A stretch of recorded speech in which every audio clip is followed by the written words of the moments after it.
I'm Steve, and I'm going to spend the next 4 or 5 minutes talking about Jesus. Is he good news? Is he good news, or is he bad news, or is he just okay news? Who knows?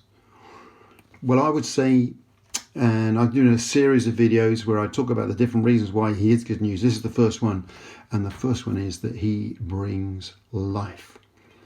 John, the disciple John, 2,000 years ago, heard Jesus say these words, and he wrote them down in John chapter 10, verse 10. And you can look it up. And he said, "Look, I have come to bring life, life in all its fullness." Some versions talk about like life overflowing, like life better than in your dreams. This is the type of life that he wants to bring. And Jesus proved this.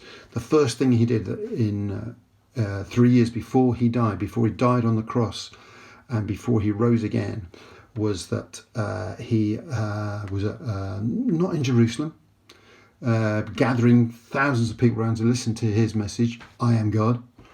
No, he went to a wedding, a family wedding in Cana in Galilee, in the middle of nowhere, and everything was going well until they ran out of wine. And his mum was there, and Mary, and she said, "Son, do something about it." So he did. He said to the servants, "Fill up these huge jars that we would normally have like water in them, fill them up with water and taste it."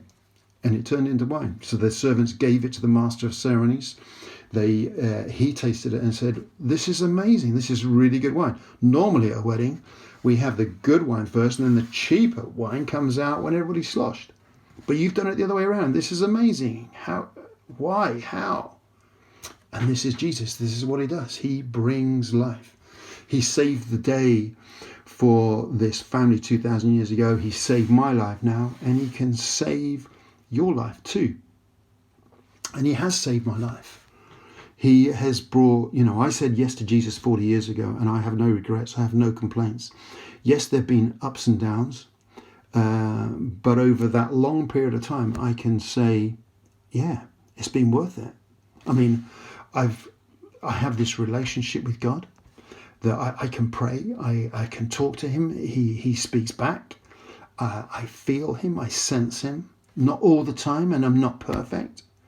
I still fill my life with rubbish sometimes, rather than choosing him. I have an amazing partner in life. I'm really proud to say we have a strong marriage after 32 years. Pip, my loving wife, and I've got 2 amazing kids. One of them's getting married next week, or in a few weeks' time, and life is good.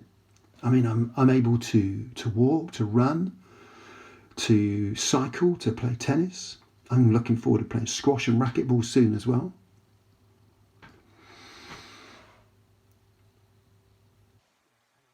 To make videos like this, although this is the first one, but I'm excited about how we can shape church, how we can encourage newbies to find faith and to be part of this family, this thing called church.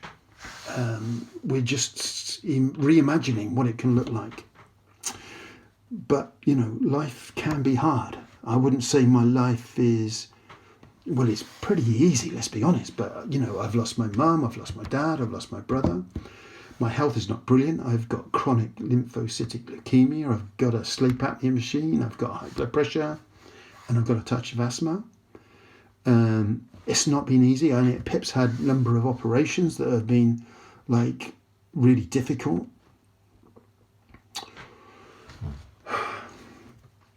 Yeah, it's not an easy, but why would I choose life just on my own? Why would I choose life?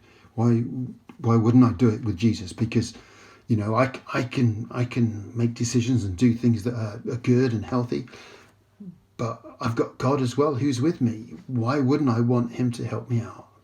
So today I say yes to Jesus, and tomorrow I most probably will say yes to him as well.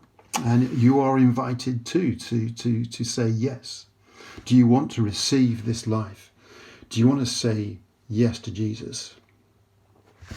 Well, if you are interested, then let's start a conversation. Get in touch with me and we talk about how we can start this conversation off.